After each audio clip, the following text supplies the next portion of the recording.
are Living by the Word Ministries, a non-profit organization dedicated to one cause.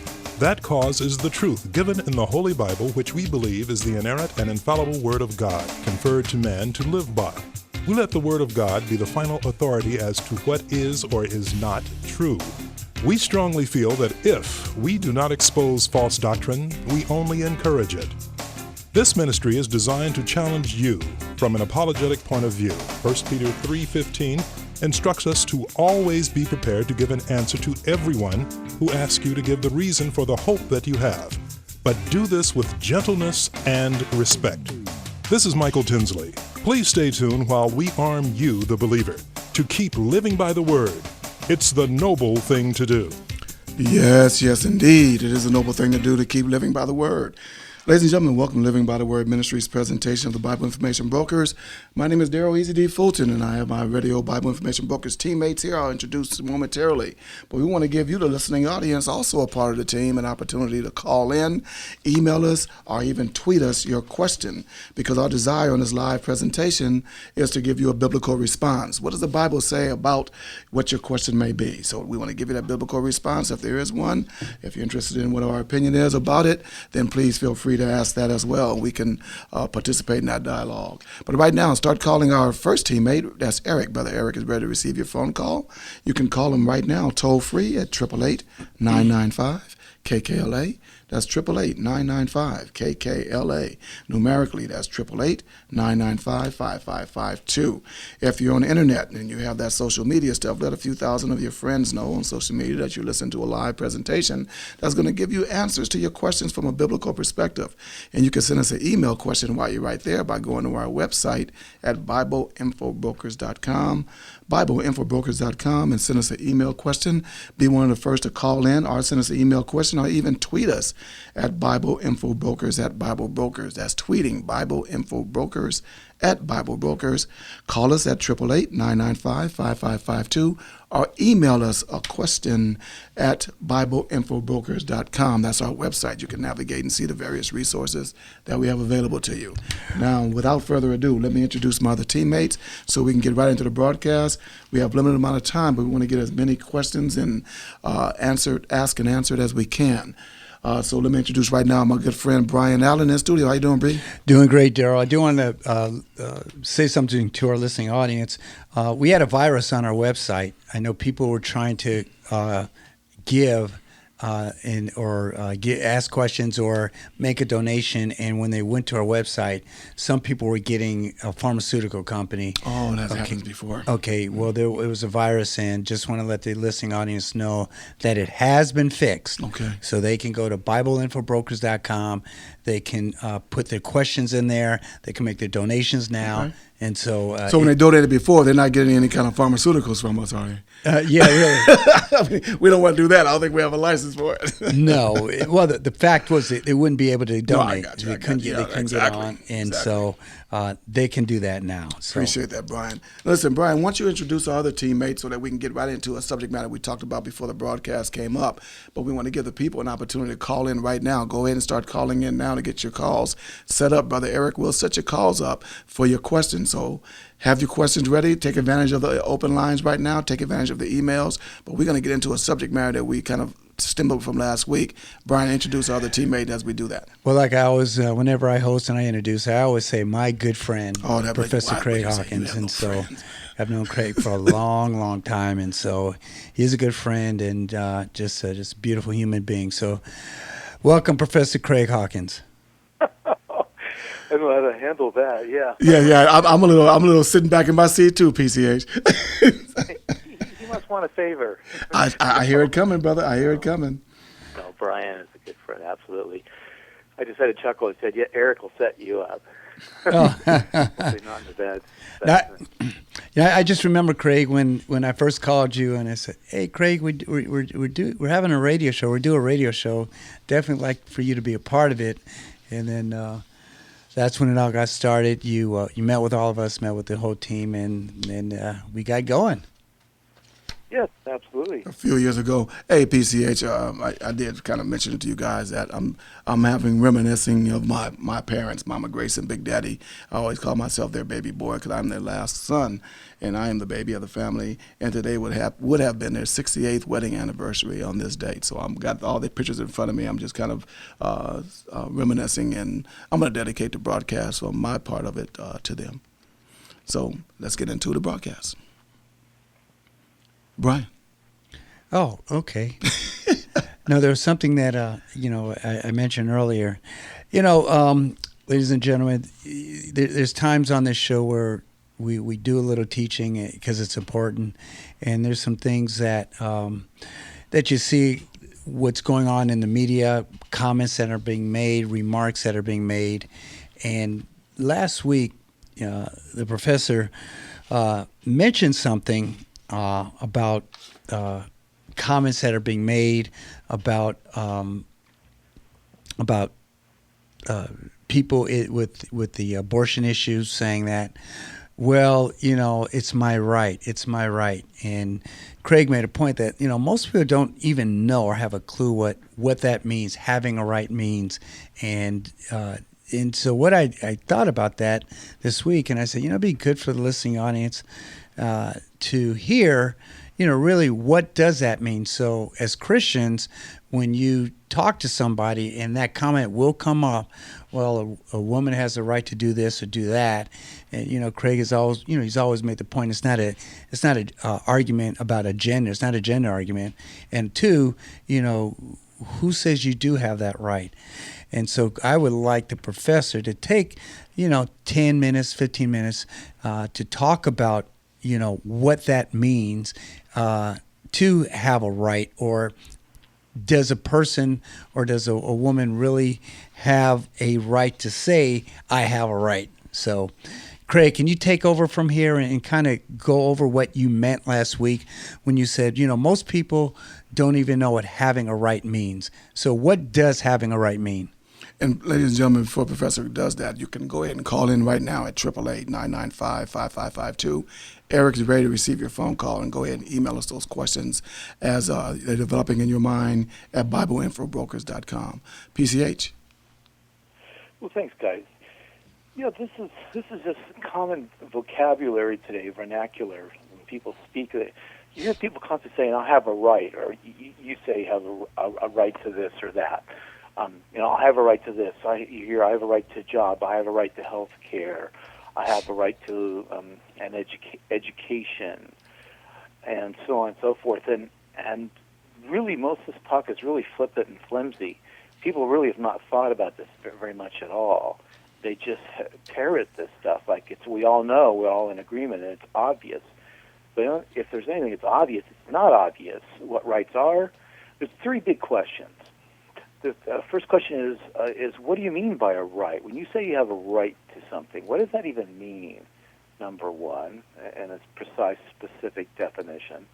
Number two is what are those rights? Even if we agree what a right is, which isn't that big of a deal to define them, although most people simply never have done that because they've never really thought about it, even though they may have numerous times parroted the talk of I have a right to X just being the variable, whatever. And the third question would be, where do these rights come from? Because that's a really significant question. We won't have time to delve into all that tonight, but I can certainly start to unpack that or show the outlines or the frame of the issue. So what is a right? Again, a right is a just entitlement to X. A just entitlement to X. X is just a variable. So you might say, I have a right to life. I have a right to my personal property, real and personal property. Under the Constitution, we have a right not to be without a proper search warrant to have our property or our person searched, if you will. And so a right is a just entitlement to X, and there's a positive and negative component to it. That is, you positively, the person who says they have the right or claims to, what means that there's something that's owed them. So it's negative on another party, or at least the other party, we say, has an obligation. So if you have a right to, let's say, health care, well, someone's got to provide that. So that means you have a proactive, positive right to it. And so, and part of that would mean that somebody has an obligation to make sure that is fulfilled. They have a duty or an obligation to fulfill that. So if you have a right to life, that would mean, let's say, for example, neither government, private or governmental persons, agencies don't have a right to harm you or to imprison you, all things equal, or to kill, let alone kill you. So that's what we mean. The right number one definition is that you have a just entitlement, a just claim to X. A right's not right because you claim it. It's a just entitlement, a just claim to something, and that has to be unpacked as well. Second issue would be, what are the rights? And that's highly debated. There was in 1948 what was drafted called the Universal Declaration of Human Rights. Now, this was actually never ratified, never passed by the UN, but it's kind of the standard.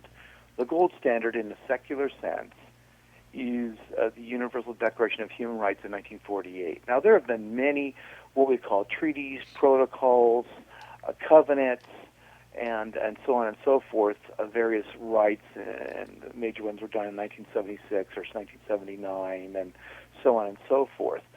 But if people look up the Universal Declaration of Human Rights, they'll get an idea of this. A second big point would be there's some of the vocabulary is either they were what are called negative and positive rights. I've talked a little bit about that, and so positive right is something's owed to you. Negatively, again, so if you have a right to life, that means to not be killed, to put it crassly. But let me just speak maybe in the clearest manner. There are what are called the three generations. It's just a way of thinking. It was part of the original language. There's called three generations. The first generation would be civil and political rights. Civil and political rights, things like allegedly a right to participate in your government. Of course, think of that. You live in a communist country. What does that mean? And voting is either non-existent or is a sham. But anyways, civil. But again, this would include things like a right to life, to not be harmed in your person. That's pretty significant. I don't want to make light of that. So that's first generation. Second generation would be things like social and cultural rights, a right to subsistence, and then the vaguest one of these is called third generation rights, and things like right to solidarity would be like a right to a clean environment, right to vacation. That's one of them. In fact, I believe it's actually listed in the Universal Declaration of Human Rights. So again, number one would include things like right to life. That's really significant and pretty straightforward. The second one, again, would include things like a right to a job, if you will, a right to subsistence, a certain standard of living. Now, so let me make the next point here. So whether one understands or gets all this talk of first, second, or third generation. First generation seem a little more intuitive or a little more obvious, at least some of them, I would say, the right to life. Not to be murdered, but of course that's still in context, not to be imprisoned, but of course if you've harmed somebody, then we'd say, in almost all societies, you've forfeited your right of your freedom because you've denied someone else theirs. It's not just tit for tat or eye for eye in a crass, vindictive vengeance sense, but in the sense of, you can't be doing that. When you infringe on other people's rights, your rights are infringed upon to, in essence, protect the rights of others. That's what we mean by rights. But there's a big debate. And so let me just say this. Would we want people to have a right to life? I think so. That's pretty safe to say. All things equal, unless you're a murderer, and some people believe in capital punishment, some don't. But again, do you have a right to a job? Now, I certainly want you to work, because I don't want to have to pay for you. But do you have a right to work? And that bleeds into the third category of questions. But do you have a right to a vacation? Now think of this. What if you're like in a rural or agrarian context, which does exist? I mean, people think, oh, that doesn't exist anymore. Well, come with me. There's many parts of the world that are agrarian or rural. It's people live off the land. Well, what does that mean you have a right to a vacation? Think about it. You live by your crops, by either animal husbandry and or, by your animals and or by vegetation, by farming. But for you to have a vacation, I mean, what does that mean? You're entitled to go to Club Med, to go on a cruise? Well, who's going to pay for that? But also think of it, since your land and animals have to be taken care of 24/7, 365, who's going to take care of them? See, in other words, saying you have a right to vacation, that positive right, in quote, means, if you will, conversely, someone has a duty or an obligation to make sure you get to go on vacation. And so that's very controversial. Now, some people may, listening to me, say, well, I don't think it's controversial. I think I have a right to that. I'm going to come back to that. So again, one more time, the first category question is, what is a right? And we've talked about it's a just entitlement to or claim to X, to a right, to something. And that means someone else or others, not just literally one person, but others have an obligation to see that that is fulfilled on your behalf. In other words, if you have a right to health care, well, obviously somebody has to provide for that. Somebody has to pay for that. And you're saying, therefore, they have an obligation to pay, to make sure that there's payment, there's funds available for you to receive, if you will, free health care. Then the third category of questions, and it's not to be belittled, it's really important, is where do these rights come from? Some people would say God, but some people say, well, there is no God. Some people say the government. But think about that. By the way, the problem is that these come from, there's at least 8 to 10 views of where rights come from. And some say, we simply don't know, don't care, we just assume they exist. Well, you can assume they exist, but the nation next door may very well not assume they exist.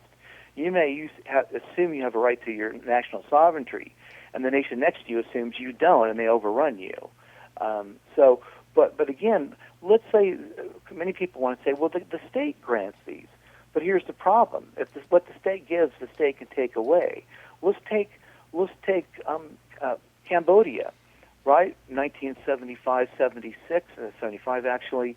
April 17th, the Khmer come into Phnom Penh, flush with victory, and say basically everybody needs to get out of the city, and these are the only things you can take. And basically, they lost most of their property, real and personal. Very little were they able to take. And so the state said, here's your rights, you have precious few. And so people want to say, well, they come from the state. Well, okay, but just realize what the state gives, the state can and does take away. And so there's problems. But so now let's look at this overall issue. From a Christian perspective, we do believe, and the Bible does use the language of rights and just, of what is just or fair. And there's numerous passages like Isaiah 10, 1 and 2 that talk about this. Psalm 82, verses 1 and 2 as well.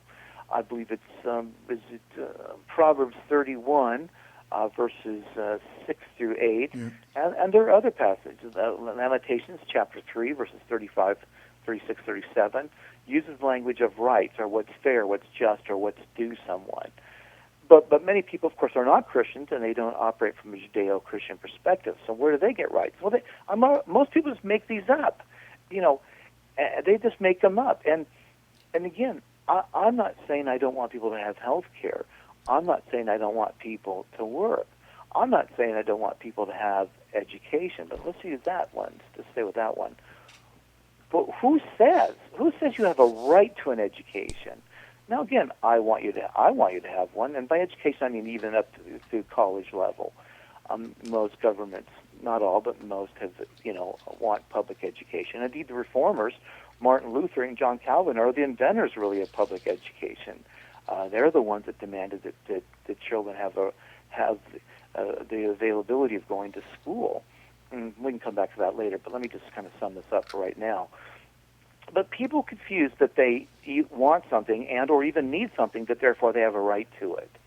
And so because we live in a day and age of entitlement, of this idea that I deserve this, I'm owed this, you have a duty to give this to me, I'm telling you, most of this talk is flippant nonsense. It's sheer flippant nonsense. It's like, who told you? Now, you could say, for example, that I want the state to give me the right to education. Well, that's one thing, but again, there's problems with that. By the way, we would talk about at least different types of rights. We would talk about legal rights, right? And legal rights would be, for example, rights that you have given in a given state or county or municipality, and that there are laws that are on the books, criminal, civil, statutory, if you will. we talk about civil rights, those would actually be at a government level in the sense of not just a state or a municipality or county, but let's say at the United States level, those would be things what we call civil rights. And then human rights are generally believed to be universal, that everybody, no matter what country you're from, or from no country at all, quotes, a territory, whatever you want to call it. Those are the other three categories. I know this gets a little difficult after a while. But all this to say, most of this talk is just flippant nonsense. Is people say, I have a right to an education. And who said? You have certain rights, for example, the Bill of Rights, because that was ratified and because our government agreed that people ought to have these rights. And those would be our civil rights. And if one violates those, or any of the 27 now, if you will, amendments to the Constitution, then those are actionable causes, we would say, legalese-wise, that you could sue somebody or demand that you're given your rights. But even then, those rights can be given, they're given, and they can be taken. And so people just really need to think a lot more about this. And while the most abstract and the grander question is where do rights come from, it's still very important because if the state gives the right, again, the state has the right to take those rights back. In Marxist, for example, in Marxist countries, human rights are almost non-existent. A number of essays, books are written on this. Why? Because you live for the state. You are expendable, the state is not. So, for example, in the former Soviet Union, and even really kind of much today, even in China, the government is what matters. The government lives on. You are expendable, and so you only have rights as it contributes to the well-being or the welfare of the state in toto, if you will, or in some significant sense. And so they're the least. They talk the least about your rights and often laugh at this type of talk and say, what are you talking about? You have no right. Because they would say rights don't exist. They only, even John Stuart Mill, well, no Marxist, but he laughed at what are called natural rights. He said they were illusions built on stilts. They were, what was his term? One of them was a cuss word. I can't even say it on the air. But he laughed at this stuff. A bastard brood of monsters, this thing of human rights, natural rights.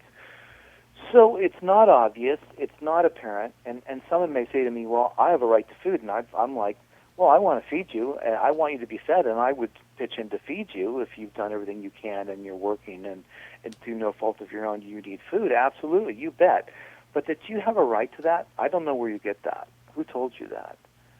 Right to education, right to health care. Now, again, these are controversial. People are going to go, man, but health care.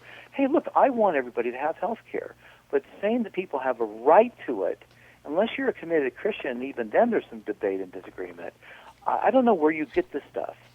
You could say, okay, I want the state to say what these rights are and that I'm entitled to them. Knock yourself out. But again, don't be surprised if the state doesn't do it or if the state eventually takes it away. Because obviously universal health care, I think, is a great idea, but it also has to be paid for. And I'm not just trying to rain on people's parade, but I'm asking everybody, Christians to be sure, but everybody to give a little more thought to this, to think about this a little more. Now, I'll no doubt be considered very cold-hearted and callous on this issue from what I've said so far. I teach in the area of human rights. I'm involved in human rights. I work in the area. One of the parts of my vocation and ministry is dealing with human trafficking and that. So I wouldn't go there if people are going to say that about me. I'm actually very involved in human rights issues. But I just think that most people's talk is very flippant and very, very shallow about this. It needs a lot more thinking, and we need to agree on, not just on terms in some trivial minutia sense, but in the sense of the substance of these issues and what these rights are and where do they come from, and bluntly for some of them, and who's paying for them. Right. Well, thank you so much, Professor. I know you put a lot into, I guess, what could be taught in an entire semester. Well, I do. I teach whole classes on it. So thank you so much, and I just wanted that to be our listening audience to be able to hear that and it'll be available on the website as well. And just real quick, President, we don't want to stay too much longer on this, but I do want to ask a question from the Christian perspective when they talk about in Corinthians about when they use the word rights. I was looking it up, the term like, not to let your rights or your liberty in Christ be a stumbling block to other folks. So where my rights, where I may have rights from a Christian perspective and various doings of my Christianity, but yet there's the limitations now. Those limitations bend over to the ethics that you were talking about in various ways, and this universal right that you're talking about as far as a human right. Well, they're a little different, Daryl. I mean, it's really significant and important issues you're bringing up. But those are when Paul says, like, he would say, like, for example, I have a right to eat meat sacrificed to an idol, or do X, Y, and Z, but if it offends somebody, I'm not going to do that. So this is in the context of Christianity. These rights that you're talking about, which are significant, only these are really written from a Christian perspective and standpoint. For a non-Christian, I would say, look, you don't have these rights. You're not a Christian. This is from a Christian perspective. And it's not like we're trying to cramp people's style, but it doesn't really make much sense. Here's the other thing I want to point out is the Old Testament is a theocracy. It's ruled by God. And so God gave, in other words, the idea is we really have no rights. You have no just claims on God, like, God, you owe me this. The only thing God would owe us, in a sense, would be because he's promised it. It's not because we've coerced him or he has some obligation outside of himself to give us something. It's because he's promised to do it. In that sense, there's an obligation, only because it's his nature and he said he would do it. But he does give us obligations. He does give towards one another. And so just to give you an example, there's numerous passages in the Old Testament where, for example, they were to take care of the poor. So, for example, when they were harvesting, if they missed something that they didn't glean it the first time, they were not to go back a second time. Right. They were to leave it for the poor. Let's say typically the fields are in a rectangle or a square, something like that, rectangular or square shape, and they were more to harvest it like it was a circle, and so they would leave the corners as well, not just the produce that would fall to the ground and be missed, but the corners were to be left for the poor as well. And so God demands that Israel does that. And so, see, the reason, therefore, the poor had a right to that food. They had a right to come on that land and get that, only because it was a theocracy, and God told the nation of Israel, the people, to do this. And then, of course, God commanded the rulers to be just. And so you see that again in, like, Psalm 82, 1 and 2. And so, therefore, the people are owed justice. But they're not just owed justice in some abstract, ethereal sense. They're owed justice. We would call this substantive and procedural due process, would be some of the technical terms today, part of justice. They were required to give this because God exists and God said to give it to one another. It didn't fall from the sky. If you're an atheist, I don't know where this comes from. It doesn't come from anywhere. These are just made-up concepts. You may do them or not. So there's a context there, Daryl, and the main context for human rights. And much of the work, not all, but a lot of it done in the world is done from the Judeo-Christian perspective. Right, and even as you were saying that, I was thinking about the Old Testament when the rights that Israelites had. I remember when God allowed the rights to be negotiated when the Israelites were dividing the land. There was basically done from the male perspective, from the man, the male child.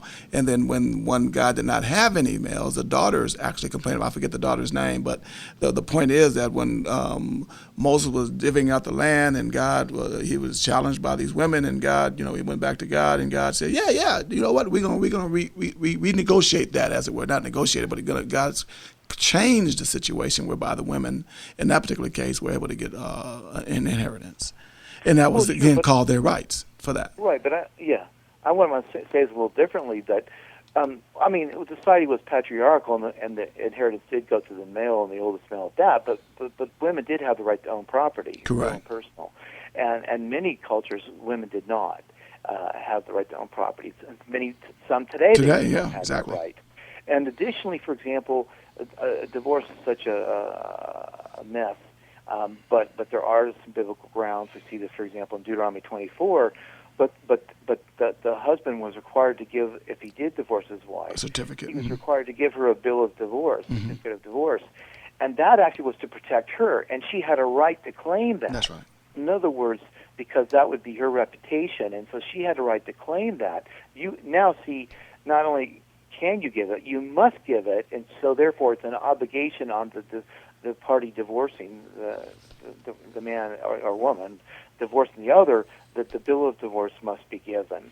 And so there's an example of right, but that's because God gave that command. So really, by the way, there are many rights that women had in the Tanakh or the Old Testament. Yeah, and again, I'll get the number out again for people calling with their open, honest questions. But one last thing I want to do say about the rights we have in this nation into a speedy trial. I'll never forget it when I was being trained in this law enforcement stuff. I kept saying, man, if people would not waive their rights to a speedy trial, this whole system that we have would implode. It could not handle it. We weren't equipped to do that. And I used to always think about that. I'm saying people have to waive their rights in order for us to have a system that we have set up even today to exist the way we have it. Just that one thing. And I always thought about that. I said, wow, if it ever happened. And I apologize. I'm going to do one more round here. One of the earliest documents, not the Romans had some concepts clearly, and the Greeks, but it depends on which city-state, Athens versus Sparta, the nation of Sparta, what have you. But clearly there were some rights. But one of the classic documents is the Magna Carta from 1215. And Stephen Langton is the main author of that. By the way, he was Archbishop of Canterbury. He was a committed Christian, but he'd also gone to the law school of Bologna, which was the major university, a law school, but he was a committed Christian, and most of the people who wrote things like that were committed Christians. And in there, it basically talks about life, liberty, and the right to own property. John Locke changes that: life, liberty, and the pursuit of happiness. But there's those ideas and a right to a trial, basically by laws that are already on the books. In other words, not some ad hoc law, right? Not after the fact. So a lot of the things, again, we really value in this society. Here's my last point for now. The irony is, and what I often do when I teach classes like this, I ask my students, okay, our system's messed up, it's not perfect. By the way, don't just complain, help fix it. You can and should critique it, but let's help fix it. So I ask them, what are the best things about our legal system? And you generally hear things like habeas corpus, right? They in the old days, they could put you in jail and leave you there, and you could rot there. Right. But now, X amount of hours, they've got to produce the charges or let you go, right? They've got the charges. So, habeas corpus, the right to know what you're being charged with. Yeah, indeed, a right to a speedy trial, but also substantive and procedural due process, right to counsel, the presumption of innocence. Reasonable bail. Right. Yes, that's all exactly. That's all entailed from the assumption of innocence. The reason is you have the right to bailment is because you're assumed to be innocent. Right. Unless you're a flight risk or a risk to other witnesses or what have you, then you have a right to that because you're innocent until proven guilty. But these all come from the Judeo-Christian perspective. And even things like our Miranda rights, the right to know your rights, the need to know your rights, that comes from the court in case 6345, Arizona v. Miranda. And basically the three justices who were debating it, and including the Chief Justice, were reading a guy from the 1600s out of England who was what's called a leveler, who was talking about rights and was a committed Christian and saying that rights are inherent, they come from God. The state can only recognize what God gives. The state doesn't give rights. It recognizes what God gives. We see that, by the way, in the Declaration of Independence, right? But at any rate, to the last point here, so in other words, upon reading this gentleman, they were swayed and they ruled in favor of Miranda. And so the idea is you have, and eventually it's a right to counsel as well, but you have a right to know your rights. Rights are worthless if you don't even know you have them, and then an attorney to help you apply them. That's from Christianity. Well, let me give a privilege for the people to call in. It's their right to be part of the team. So if you're a listening audience and you want to get in a broadcast, we're going to get to you in a second, George, with your question on the telephone. Call Eric right now, one of our teammates, at 1-888-995-5552. It doesn't have to be about the subject matter we just talked about. Matter of fact, whatever you want to talk about, whatever your question may be, we want to give you a biblical response. Brian, PCH, myself, Daryl is here for that. 1-888-995-5552. Or you can email us your question at BibleInfoBrokers.com. That's our website. and Brian said it's all, what do you call it, Brian? Not disease-free, but virus-free now. And so you can the virus is gone. You can send your question in there by that method. Also, you can tweet us at Bible Info Brokers at Bible Brokers. So do that. Right now, we have some open lines. Call Eric right now. Put him to work. 1-888-995-5552. By the way, somebody's getting weird emails from me. Someone's hacked my email account. Oh, you got hacked? So what happened? Did that virus go from our account to my account? Mine wasn't hacked. It's funny because, guys, the past 3 months, my other account I have, it got hacked twice, and it's like, it was ugly. See, folks laugh at my AOL, but it hasn't been hacked that I can recall in years. So laugh at me if you will. 1-888-995-5552. Call Eric right now. We have some open lines for your questions. We want to give you the biblical response. Let's get this show on the roll. Let's not wait till the middle of the broadcast towards the end that you cannot get your call in. So let's right now go to the beautiful, beautiful peninsula of Palos Verdes and talk with George. George, thanks for holding on and calling in. Yes, I have kind of a funny question. I was wondering, is it okay to baptize yourself? Or does it have to be a public affair? That's an interesting question. I've heard that question before. You know what? I would say, just for the whatever that noise was, just for the idea of that, if you're going to get baptized and there's a reason that you have to baptize yourself, I would see no problem with that. Well, I look at it as a public, showing it as a public, not confession, but a public expression, announcement that that you, and it's not something that has to be done to be saved, but you're giving, you're letting the world know that you have dedicated your life to Christ. So I think if you do it yourself, then I'm not saying you can't do it, but I'm thinking that if you are doing it yourself, then who are you expressing it to? So, Craig, I'd like to hear your response to this one. That's a tough one. It's a great question, George. I would say a couple things, and it's related to what's just been said. I mean, we typically want baptisms to be a public confession of our faith. But I don't recall, and someone can correct me, where the Bible says it actually has to be that. That's the purpose. Right. The main purpose of baptism, at least for adult baptism, is as Romans 6:1 through about 6-8 tells us, it is symbolic of the identification of the believer with Christ. As Christ died, so as we go under water, we die to self, and as Christ rose from the dead, we when we come up from the water, we rise to newness of life, and it was done originally by our Jewish friends. They baptized converts. It's symbolic of cleansing and of a rebirth type aspect.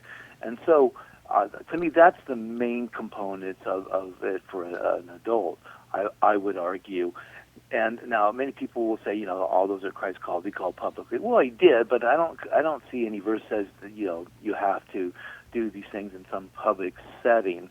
I think I personally I like that. It's my preference. I like the idea of doing it as a public witness, as a confession of your faith. But I don't see anywhere the Bible commands that. I'm not aware of any passage that says that that's how it should be or has to be done, number one. And I would say, could you literally, there's a second issue, and I think you were asking it as well, I believe, is can I baptize myself? Do I even need, not just one person or a few there, but let's say one person, a pastor or otherwise, baptize me? Can I baptize myself? I don't see, I can't say it's wrong. What do you do if you were in a country, in a place where there was no other believers, and somehow you become one, and you believe you should be baptized, and there's no one to baptize you? I'd say, yeah, baptize yourself. I do not believe that one has to be baptized by a pastor. I believe that one could be baptized legitimately and without any sacrilegious sense, if you will, by any Christian. And I think in extreme cases you could indeed baptize yourself. I guess I would ask, why would you want to do that? But if you're saying, bedline, rock bottom, can I give you a passage that says you can't do it? No. Right. Yeah. I did it to myself a long time ago while I was surfing, and I was a member of the church and everything, but it just felt like the right time, and it was kind of in the evening, and there was a church up on the cliff overlooking it, and it was really kind of a beautiful thing. But I can understand why it should be more of a public confession or announcement. Yeah, I think it's a good idea, but again, now someone can call and correct me. I'm not aware of any passage, and by that I mean I'm not only not aware of it. I would argue any passage someone's going to use, my understanding, is going to be taking it out of context. It says that you have to do it publicly. There have to be other believers or non-believers present. It has to be by somebody else. That's just normative. That's just typical. But normative in this sense just means normal. Doesn't necessarily mean it's immoral to do otherwise. Okay, thanks a lot, you guys. Hey, how did you enjoy that wave when you did that, George? I'll be curious to see that. Go well that day. Yeah, What's that? I would have loved to see that, man. Everybody on the surfboard, they all of a sudden dive into the wave, being baptized. Come out there, praise the Lord. Yeah, kind of meaningful thing. Yes. For me, anyway. Excellent. Hey, I mean, that's why I said it the way I did. So, hey, George, great phone call, brother. Thank Appreciate you very much, guys. All righty. Hey, Brian, before we go to other calls, let me get the number again, and I need you to talk to the people about how they can participate in this broadcast, and maybe we need to discuss a little bit about what we were talking about as far as possibly meeting and greeting with these folks coming up soon. We've been promising it. We need to talk about it a little bit more. 1-888-995-KKLA, 1-888-995-5552. Eric, he said he's ready to receive your phone calls. Inundate him with your calls. Let's get those questions answered from a biblical perspective. Brian, we need some help financially so that we can stay in the black in regards to our bills and everything else like that. Help the folks out. Yeah, Daryl, I totally agree with that. Thank you. There's a couple ways people can give. They can just go right to the website, which is working now. Go to BibleInfoBrokers.com, BibleInfoBrokers.com. Click on the link that says support and donate, and you can give that way. It's quick, it's easy. Your donation gets to us right away, and we can put that money and those donations into our bank account so we can take care of these bills. The other way you can give is you can go to, you can mail in your check, your money order, cash your check, however you want to do it. And you can mail it to LBTW, make it out to LBTW, P.O. Box 90477, 90477. That's in Los Angeles. 90009, Los Angeles, California, 90009. There was something. Oh, there's something I wanted to mention. Daryl mentioned the meet and greet.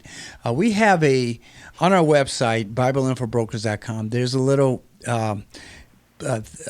place on there where you can make remarks, and if you would be interested in coming, and it'll probably be like on a Saturday, if you'd be interested to do a meet and greet where we can meet with you, we'll answer Bible questions, things like that. Hang out. Probably we'll have some, hopefully some food there. Not probably. Wait a minute. Hold on, Craig. Not no problem with no food. No, we will have food. Right. Without eating is Here we cheating. go. There you go. Preach it. Say it again, Craig. Say it again. Meeting without eating is cheating. There we go. There we don't want to cheat. Hey, bring the taco truck out there. You know what, Brian? Just mentioned about eating. I would ask the people that are listening, audience, when you send your comments, and you're going to say that you're going to come, you're interested in doing that, so we can get an idea of what number of people are interested.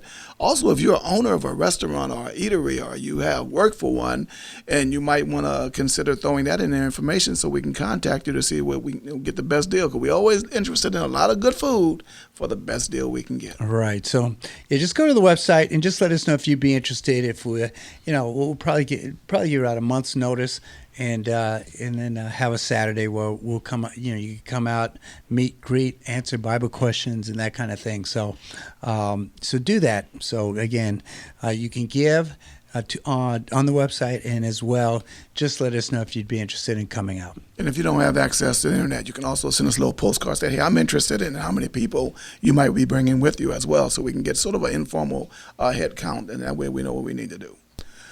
Ladies and gentlemen, we're coming up to the top of the hour break in maybe about 10 minutes or so, but let's go ahead and take some more questions at 1-888-995-5552. Call in, open lines. Eric is ready to receive them. 1-888-995-5552. Or email us those questions. Brian gave the website address at BibleInfoBrokers.com. Or even tweet us. Hey, you can tweet us questions at BibleInfoBrokers at Bible Brokers. BibleInfoBrokers at Bible Brokers. And we can change all those questions with those three ways of doing it tonight. 1-888-995-5552. Let's go back to the phone calls. Let's go to Los Angeles and talk with Robert. Robert, thanks for holding on and calling in. Well, thank you. I'm a little scared because of what I read, which says that salvation is not in the power of man to get. So, therefore, we can't really get out of going to hell, even if we want to. Is that right? Tell me when you said you read this. What did you read this at? And tell me what verses are you talking about? If it's the Bible or some other association with the Bible? No, it says something like that. I think it's in Romans 9 where it talks about not of the will of man, but the will of God. I think it's Romans 9 or John 1. I think John 6 says, "No man can come to me except the Father which hath sent me draw him." Salvation belongs to the Lord. So there are a number of scriptures that I've found out about which indicates that on our own we can't get saved. It has to be initiated by God. Now, Robert, I would say this, Robert, and it's a thing that I'm going to definitely go ahead, and I'm in the process, Craig, of starting my copyright on this saying where my soteriology is monergistic, but my sanctification is synergistic, and all the little fancy words mean exactly what you're talking about, Robert, and I'm going to have PCH and Brian extrapolate a little bit more. But I wanted to say that over the air and say it was mine so my guys won't, try to undercut me there. Oh my goodness. Go right ahead, PCH, and Brian, unravel what I just said. Yeah, Robert, and I knew that's where you were going to go with this, and this is a common idea, and clearly you've already mentioned a number of the passages that people would use. By the way, we did almost a year's worth of broadcast on this topic. And as soon as somebody gets me the CD copies, we will have the full set. And when those MP3s come through, we're going to get that done. I'm still waiting for those. But sorry, that was a little message there, Robert, to someone else. Dual message. At any rate, so yes, I'm a monergist, but there are some Christians, Arminians, who are synergists. And I've even heard some people who claim to be Calvinists talk about prevenient grace, which is more of an Arminian, which would include Roman Catholic and Pentecostal Nazarene type theology. I'm not trying to be derogatory here. Godly, intelligent Christians disagree about these issues. There's 4 major views, not just 2. There's at least 4. And for those who are monergists like myself, you're bringing up a good point. Let me, in fact, quote the passage, one of them at least, so people know what we're talking about. For example, we'd start in verse 10, at least minimally for context, about Christ, that he came into the world, but the world did not recognize him, did not accept him, right? Verse 12, but yet to all who received him, lambano, the Greek word, to those who believed in his name, he gave the right, that's the word exousia, and not dunamis, power, but it would be the word right. He gives them the right to become children of God. And then here's 13, what you're talking about. Children born not of natural descent, in other words, because my parents merely, nor of human decision or a husband's will, but born of God. And so yeah, I would argue I'm going to argue God initiates salvation. But even under that scenario, which I do hold to, there are at least 2 major views represented by more of a classical Calvinist view and a classical Lutheran view. And that is, classical Calvinism would argue, well, yeah, God only gives the effectual calling to certain people, the elect. So just be real technical for a moment. He gives the effectual calling. There is what's called the common calling. The common calling is any time the gospel is preached, proclaimed, or somebody reads it, proclaimed, whether read, heard, or otherwise. But that's not sufficient for salvation. it's necessary but not sufficient. What is necessary and sufficient is what's called the effectual calling, and God only gives that to the elect, and the elect are not everybody. He only gives it to certain people. The Lutheran view, on the other hand, would be, you don't go looking for God. There's no such thing as prevenient grace. And again, I just chuckle. I heard a well-known Calvinist teacher the other day talking about prevenient grace. I'm like, that concept, those two don't go together. But at any rate, having said that, so the Lutheran view, for example, would be that indeed, God must come looking for you. God searches you out, and when somebody somehow gets interested in so-called spiritual things in the Lord Jesus Christ or Christianity, that is a symptom of because the Holy Spirit is wooing them, drawing them to Christ. But God gives them the ability to respond. He gives them the faith, the ability to respond. But the view would be but that is universal. That is offered to everybody, even those who will not be saved. And so let me need to say at this point now, and this is getting kind of complicated here, but the Arminians would already agree that the gospel is basically offered to everybody. They would even say you may even go looking for it yourself, and you cooperate with God through prevenient grace and synergism, which means working together with God to get yourself saved. But in the Arminian scenarios, for example, as in Roman Catholicism and in Pentecostal and Nazarene theology, holiness theology, and even in the Lutheran perspective, which is not that, but would still hold that people still, though, God does give that to everybody. So whether one holds that you either can't go looking for it, you don't go looking for it, you can't believe yourself, or God does offer it to come looking for you. Either way, the point is, it's not just that only the quote-unquote elect, the actual saved, are the only ones that can hear and respond to the gospel. So that's kind of how you slice and dice this thing. Now, this is a big discussion among Christians. I just tried to summarize it, hopefully accurately, but that's how we would have to address your question in passages like Romans 9, but clearly John 1:13 and other passages, John 14:6 that you mentioned, so on and so forth. Yeah, well, is there a way to know if, say, I want to get saved? Would it be possible that I would pray a sinner's prayer, but because I was not one of the elect, that prayer would not be accepted or honored? Typically, so let me just say, typically that view, if it was held at all, could only be held by a strong Calvinist. But I don't know any Calvinists that hold that view. They would argue the mere fact that if you're sincere and genuine in that, then that is proof that you're the evidence. But that is the evidence of the effectual calling, and that you are the elect and you will be saved. There's nobody who really calls on the name of the Lord sincerely, genuinely, and God says, "No, you're not one of the elect." Not going to happen. The idea would be you. That is proof that you are the elect. So if a person is sincere and whatever the praying the sinner's prayer, if they're sincere, then that sincere prayer would be honored? Yeah. And even sincerity can be the half-hearted sincerity. There's a catch-22 here. If one has to be perfect and have absolute holy motives, then probably nobody would be saved, right? Again, unless you're just a staunch Calvinist and regeneration precedes faith and so on and so forth.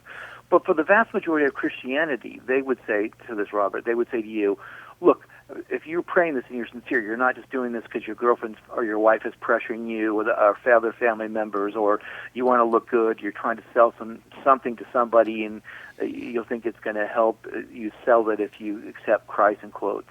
If it's genuine, then God accepts you and you are saved.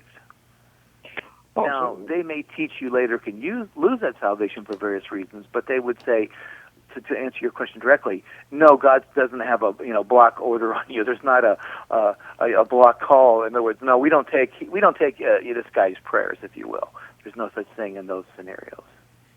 So I'm just wondering the final thing, and then that's it. I wonder if we know from what the Bible teaches us that a sincere and genuine prayer would be honored, for salvation. Do we know that from what Scripture teaches? Just sort of. Well, I would argue Christ says Christ says things like it. He that comes to me, I will no wise cast out. Well, what does that mean? Now you could say, well, of course that means because God called them, and then He wouldn't cast them out. But all of you that call upon the name of the Lord shall be saved. Now, a Calvinist can say, yeah, all there is the Christian, but Right. you have to look at the context. Wow, that music. Got music in the background, PC. This is too important to just end it Yeah. right now. So if you could, Robert, if I can put you on hold on the other side of the break, we can continue with this conversation so we won't be rushed for Okay. time.